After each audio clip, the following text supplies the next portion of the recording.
साथियों नमस्कार। जय आरसीएम।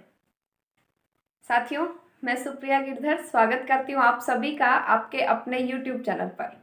साथियों जैसे कि आप सभी जानते हैं कि ये जो चैनल है ये आरसीएम बिजनेस को समर्पित है और इस चैनल पर हम आरसीएम से रिलेटेड सभी वीडियोस लगातार डालते रहते हैं ताकि पूरे आरसीएम परिवार को मदद मिल सके। और आज साथियों आप जैसे कि जानते हैं कि आरसीएम का जो मार्केटिंग प्लान है वो आरसीएम बिजनेस की जान है। अगर आप आरसीएम बिजनेस में सफल होना चाहते हैं तो सबसे पहले आपको आरसीएम का मार्केटिंग प्लान पता होना चाहिए कि आरसीएम जो है वो कॉन्सेप्ट क्या है, सिस्टम क्या है, किस सिस्टम पर आरसीएम काम करता है, ये आपको पता होना चाहिए। और अगर आप इस बिजनेस में सक्सेसफुल होना चाहते हैं तो सबसे पहला कदम जो आपको उठाना चाहिए वो यही है कि आपको आरसीएम बिजनेस प्लान सीखना चाहिए। हमें बहुत टाइम हो जाता है आरसीएम से जुड़े हुए, आरसीएम को ज्वाइन किए हुए 2-2 साल हो जाते हैं, लेकिन फिर भी आरसीएम का मार्केटिंग प्लान नहीं आता दिखाना, उतना कॉन्फिडेंस नहीं होता और फिर उसके बाद हम कह देते हैं कि हमने भी आरसीएम करके छोड़ दिया। तो साथियों अगर आप आरसीएम बिजनेस में सफल होना चाहते हैं, अगर आप ऊंचाई तक जाना चाहते हैं, साथियों जैसे कि ऊपर अगर मान लीजिए छत पर आपको जाना है तो एक एक सीढ़ी कर कर ही आप छत पर जा सकते हैं, डायरेक्ट आप छत पर नहीं जा सकते। इसी तरीके से आरसीएम में आप बड़ी बड़ी पिनों को अगर अचीव करना चाहते हैं तो एक एक स्टेप करके ही आपको ऊपर जाना है। और जिसमें सबसे पहला स्टेप जो है वो यही है कि आपको आरसीएम बिजनेस का मार्केटिंग प्लान आना चाहिए। तो आज हम उसी मार्केटिंग प्लान के बारे में बात करने वाले हैं कि आरसीएम बिजनेस जो है वो किस कॉन्सेप्ट पर काम करता है। साथियों अगर आपको ये वीडियो अच्छी लगे तो आप इस वीडियो को लाइक जरूर करें, इसको ज्यादा से ज्यादा लोगों तक शेयर करें और चैनल को सब्सक्राइब भी जरूर करें। आपके हर एक लाइक, शेयर और सब्सक्राइब से हमें बहुत मोटिवेशन मिलता है और हम इसी तरह नए नए वीडियोस लेकर आप सभी के सामने आते रहेंगे। चलिए साथियों आज के इस वीडियो की हम शुरुआत करते हैं। आज हम वैसे तो साथियों आरसीएम का जो मार्केटिंग प्लान है वो काफी बड़ा है, 3-4 स्टेप में, 3-4 भाग में हम उसको बांटते हैं। तो आज इस वीडियो में सबसे पहले हम आरसीएम बिजनेस मार्केटिंग प्लान के पार्ट 1 की बात करने वाले हैं। और मैं आपको ये भी बताऊंगी कि अगर आप मार्केटिंग प्लान सीख रहे हैं तो किन किन बातों का आपको ध्यान रखना चाहिए। सबसे पहली खास बात तो ये है साथियों कि अगर मैं अपने बारे में बताऊं, मैंने जब आरसीएम का मार्केटिंग प्लान सीखा था तो मुझे मेरे अपलाइन ने बताया कि बिल्कुल हूबहू सेम वर्ड आपने चूज करने हैं जो अपलाइन बता रही हैं, जो आपको प्लान सिखा रहे हैं, आपके जो वर्ड हैं वो सेम होने चाहिए। अक्सर हम क्या गलती कर देते हैं, अपनी तरफ से ही बातें जोड़ना शुरू कर देते हैं। तो साथियों ऐसा हमने नहीं करना है, क्योंकि आप देखिए ये जो मार्केटिंग प्लान जो मैं अभी आपको बताने वाली हूँ ये पिछले लगभग जब से आरसीएम शुरू हुआ है, मतलब पिछले 20 साल से यही चलता आ रहा है। अगर हर व्यक्ति इसमें थोड़ा थोड़ा बदलाव करना शुरू कर दे, अपने हिसाब से कुछ जोड़ना शुरू कर देता, तो आज इस मार्केटिंग प्लान की शक्ल, सूरत, रूप कुछ और ही होता। तो मैंने जो मार्केटिंग प्लान सीखा है मेरे अपलाइन से सीखा है, बिल्कुल हूबहू वही वर्ड मैंने लिए थे और उन्होंने मुझे बताया कि उन्होंने भी अपनी अपलाइन से सीखा और बिल्कुल हूबहू सेम टू सेम वही वर्ड्स उन्होंने वहां से लिए थे। यानी कि आरसीएम में आपने अगर मार्केटिंग प्लान सीखना है तो आपने अपना दिमाग नहीं लगाना, आपने हूबहू कॉपी और पेस्ट करना है। यानी सिंपल लैंग्वेज में अगर मैं कहूँ तो आपने नकल मारनी है। जितनी अच्छी आप नकल मारना सीख जाएंगे आरसीएम बिजनेस में, आप उतने ही ज्यादा सफल होते चले जाएंगे। तो सबसे पहली खास बात जो है वो यही है कि आपको अपनी तरफ से कुछ नहीं जोड़ना। अभी हम बात करते हैं आरसीएम बिजनेस प्लान के पार्ट 1 के बारे में। RCM business plan part 1। तो साथियों सबसे पहला पार्ट जो है वो होता है इसमें स्ट्रक्चर का, जिसमें हम कस्टमर से लेके कंपनी तक का एक स्ट्रक्चर ड्रॉ करते हैं। तो इसमें भी सबसे पहली और खास बात ये है कि आपको यहां से राइट साइड से शुरू करना है, कस्टमर से शुरू करना है कि हम सभी कस्टमर्स हैं और हम अपनी जरूरत की चीजें, अपनी जरूरत का सामान कहां से लेकर आते हैं? हम लेकर आते हैं रिटेलर से। हम सभी कस्टमर हैं और अपनी जरूरत का सामान हम लेके आते हैं रिटेलर से, और जो रिटेलर है वो इस सामान को घर नहीं बनाता, वो लेकर आता है होलसेलर से। होलसेलर से लेता है और होलसेलर लेता है डिस्ट्रीब्यूटर से, और डिस्ट्रीब्यूटर लेता है C&F यानी कि कैरी एंड फॉरवर्डिंग एजेंट के थ्रू ये यहां मैन्युफैक्चरिंग कंपनी से सामान उठाता है। मैन्युफैक्चरिंग कंपनी से, या फिर ये बोल सकते हैं कि फैक्ट्री से सामान उठाता है। अभी यहाँ पर जो चीज 40 रुपए की बनती है, 10 रुपए कंपनी अपना मुनाफा जोड़ती है, 50 रुपए में ये चीज यहाँ से निकलती है और हम कस्टमर्स तक पहुंचते पहुंचते ये 100 रुपए की हो जाती है। साथियों, इसमें सबसे पहले ध्यान रखने की बात क्या है कि आपको यहां से शुरू करना है, राइट साइड से। हम कस्टमर्स हैं, कस्टमर से शुरू करना है। हम कस्टमर हैं, कहां से सामान लेते हैं? रिटेलर से, होलसेलर से, डिस्ट्रीब्यूटर, C&F और मैन्युफैक्चरिंग कंपनी या फिर फैक्ट्री। फैक्ट्री में जो चीज 40 रुपए की बनती है, 10 रुपए अपना मुनाफा जोड़ लेती है, वो 50 रुपए में वो चीज यहां से बाहर निकलती है और हम कस्टमर्स तक पहुंचते पहुंचते 100 रुपए की हो जाती है।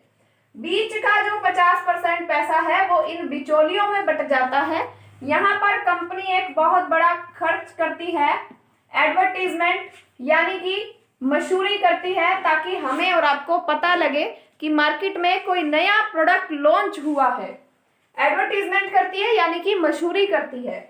अभी जो ये बीच का 50% पैसा है ये इन बिचौलियों में बट जाता है, यानी कि 10% एडवर्टीजमेंट करने वाला ले गया, 10% C&F, 10% इसका, 10% इसका, 10% इसका, 50 और 50 100, ये 100 रुपया हो गया। अभी साथियों,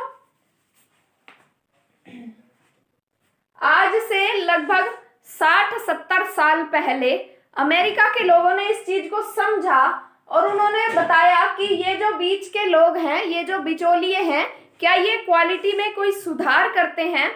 उन्होंने कहा नहीं, ये सुधार नहीं करते, ये दो काम करते हैं, एक तो हमें महंगा सामान देते हैं और एक हमें मिलावटी सामान देते हैं। ये जो बिचौलिए हैं जो हमारा बीच का पैसा लेकर जा रहे हैं, 50% पैसा जो लेकर जा रहे हैं, यानी कि हमारी जिंदगी की आधी कमाई ये लोग लेकर जा रहे हैं, तो क्या ये लोग क्वालिटी में कोई सुधार करते हैं? नहीं, ये दो काम करते हैं, एक तो हमें महंगा सामान देते हैं और एक हमें मिलावटी सामान देते हैं। तो उन्होंने कहा कि क्यों ना इन लोगों को बीच से हटा दिया जाए। फिर एक सवाल उठा कि अगर इन लोगों को बीच से हटा दिया जाएगा तो इधर कंपनी और इधर कस्टमर, इन लोगों को हटा दिया तो कस्टमर तक सामान कैसे पहुंचेगा? तो कंपनी बोलती है 2 कदम मैं चलकर आ जाऊंगी और अपना एक स्टोर खोल दूंगी और 2 कदम कस्टमर को भी आना पड़ेगा।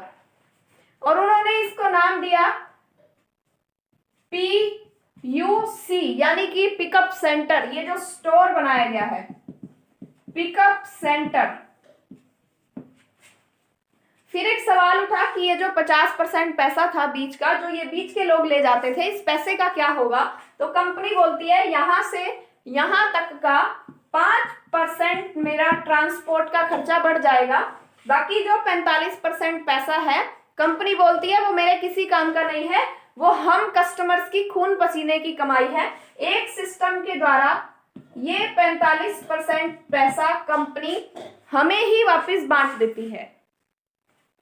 तो साथियों, ये जो है इस सिस्टम को जो नाम दिया गया, अमेरिका में इसे DSM के नाम से जाना जाता है। DSM यानी कि डायरेक्ट सेलिंग मेथड, और इंडिया में हम इसे RCM के नाम से जानते हैं। RCM यानी कि राइट कॉन्सेप्ट ऑफ मार्केटिंग, यानी कि खरीदारी करने का सही तरीका। साथियों, ये आपने RCM बिजनेस प्लान का पार्ट 1 देखा है। आप देखिए, आप इसका स्क्रीनशॉट भी ले सकते हैं और इसको आपने बार बार प्रैक्टिस करनी है। और इसमें ध्यान रखने योग्य बातें क्या क्या हैं ये मैं अभी आपको बताती हूँ। सबसे पहली बात तो ये है कि जो वर्ड्स यहाँ पर बताए गए हैं ये मेरे अपने नहीं हैं, ये जिनसे मैंने प्लान सीखा था ये उनके हैं, और मैंने भी वहां से नकल मारी थी या मैंने भी वहां से कॉपी किया था, तो आपने भी इसी तरीके से कॉपी करना है अपनी तरफ से, इसमें कोई भी बात नहीं जोड़नी है। दूसरी ध्यान रखने वाली बात इसमें क्या है, आपने यहां से शुरू करना है, राइट साइड से, कस्टमर से शुरू करना है, retailer, wholesaler, distributor, C&F agent और मैन्युफैक्चरिंग कंपनी। हिंदी में अगर मैं बताऊं, कस्टमर यानी कि ग्राहक, ग्राहक कहां से सामान लेता है, रिटेलर से यानी कि नजदीक की किसी छोटी दुकान से, और वो जो छोटी दुकान वाला है वो कहां से लेता है, वो सामान लेके आता है बड़ी दुकान से, थोक की दुकान से, थोक विक्रेता से। अभी ये थोक वाला कहां से लेता है, एजेंट से लेता है, और ये जो एजेंट है ये डिस्ट्रिक्ट लेवल पे एक ही होता है, ये डिस्ट्रिक्ट लेवल के एजेंट से लेता है, और ये डिस्ट्रिक्ट वाला एजेंट कहां से लेता है, ये स्टेट लेवल के एजेंट से लेता है, C&F, carry and forwarding agent, यानी कि ये दोनों जो हैं ये एजेंट हैं। अगर मैं सिंपल लैंग्वेज में बात करूं, हम सब ग्राहक हैं, ग्राहक लेता है छोटी दुकान से, छोटी दुकान वाला लेता है बड़ी दुकान से, बड़ी दुकान वाला लेते हैं, ये दो एजेंट होते हैं बीच में, इन दो एजेंट से लेता है, और ये एजेंट कहाँ से उठाता है, ये कंपनी से उठाता है, फैक्ट्री से सामान उठाता है। तो इस बात का भी आपको ध्यान रखना है कि हमेशा आपको यहाँ से शुरू करना है और यहाँ पर खत्म करना है। उसके बाद ये बताना है कि जो चीज यहाँ 50 की बनी वो 100 की हो गई, बीच का पैसा बिचौलिए खा गए, 50% पैसा था, ये क्वालिटी में कोई सुधार नहीं करते, ये महंगा भी देते हैं और मिलावटी भी देते हैं, जिसकी वजह से हम कस्टमर्स का डबल नुकसान हो रहा है। तो अमेरिका वालों ने इस सिस्टम को शुरू किया, कब शुरू किया था, सन 1959 में। उन्होंने क्या कहा कि बनाना कंपनी ने है, इस्तेमाल करना कस्टमर ने है, ये लोग क्वालिटी में कोई सुधार नहीं करते, महंगा भी देते हैं और मिलावटी भी देते हैं, इन लोगों को बीच से हटा दो। फिर इनको हटा दिया तो सवाल उठा कि यहाँ कंपनी और यहाँ कस्टमर, कस्टमर तक सामान कैसे पहुंचेगा। कंपनी कहती है 2 कदम मैं चल के आ जाऊंगी और अपना एक स्टोर खोल दूंगी, 2 कदम कस्टमर आ जाएगा। फिर एक सवाल उठा कि जो ये पैसा बिचौलिए ले जाते थे, इस पैसे का क्या होगा।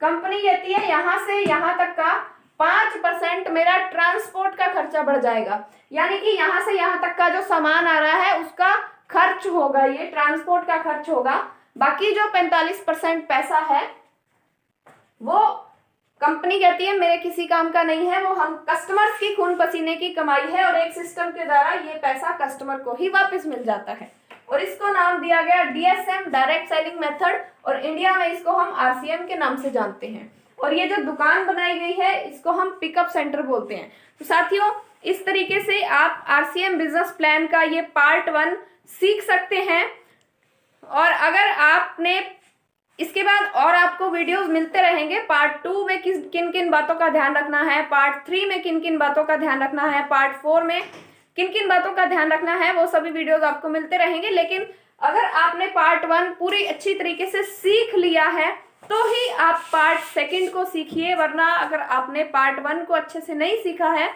बार बार आप कॉपी पेन लेकर, डायरी पेन लेकर प्रैक्टिस कीजिए। एक बार में समझ नहीं आता तो वीडियो को दूसरी बार चलाइए, तीसरी बार चलाइए, चौथी बार चलाइए, बार बार इस वीडियो को आप देखते रहिए ताकि आप अच्छे तरीके से सीख जाएं। जब आप अच्छे तरीके से सीख लेंगे तभी आप दूसरे स्टेप पर जाएं। तो साथियों, ये RCM बिजनेस का पार्ट 1 था। मैं उम्मीद करती हूँ कि मैं आपको RCM बिजनेस प्लान का पार्ट 1 सिखाने में कामयाब रही होंगी, और मुझे बहुत खुशी हो रही है अगर मेरी वजह से अगर कुछ चुनिंदा साथियों ने भी अगर RCM बिजनेस प्लान को सीख लिया इस वीडियो को देखकर, तो साथियों मुझे बहुत खुशी होगी कि मैं RCM परिवार के लिए कुछ कर पाई हूँ, मैं आप सभी के लिए कुछ कर पाई हूँ, क्योंकि ये RCM प्लान ही वो पहली सीढ़ी है जिस पर चलकर आप डायमंड, स्टार डायमंड जैसी बड़ी बड़ी पिनों को भी हासिल कर सकते हैं। तो आपने एक चीज का और ध्यान रखना है कि अगर आप पूरा प्लान सीख गए हैं और अभी आप अगर किसी को प्लान दिखाना चाह रहे हैं, तो आपने इस चीज का ध्यान रखना है कि आपने कॉपी और पेन का यूज करके ही प्लान दिखाना है। आपने वैसे ही मुंह से नहीं बताना किसी को भी, कॉपी पेन का यूज करके ही दिखाना है। तो साथियों, मिलते हैं बहुत जल्दी RCM बिजनेस प्लान के पार्ट 2 के साथ। तब तक के लिए सभी को नमस्कार, जय RCM। इस वीडियो को ज्यादा से ज्यादा लोगों तक शेयर कीजिए, लाइक कीजिए, सब्सक्राइब कीजिए चैनल को, ताकि आप तक लगातार नई नई वीडियोस की नोटिफिकेशंस पहुंचती रहें। मिलते हैं बहुत जल्दी नई वीडियो के साथ। धन्यवाद।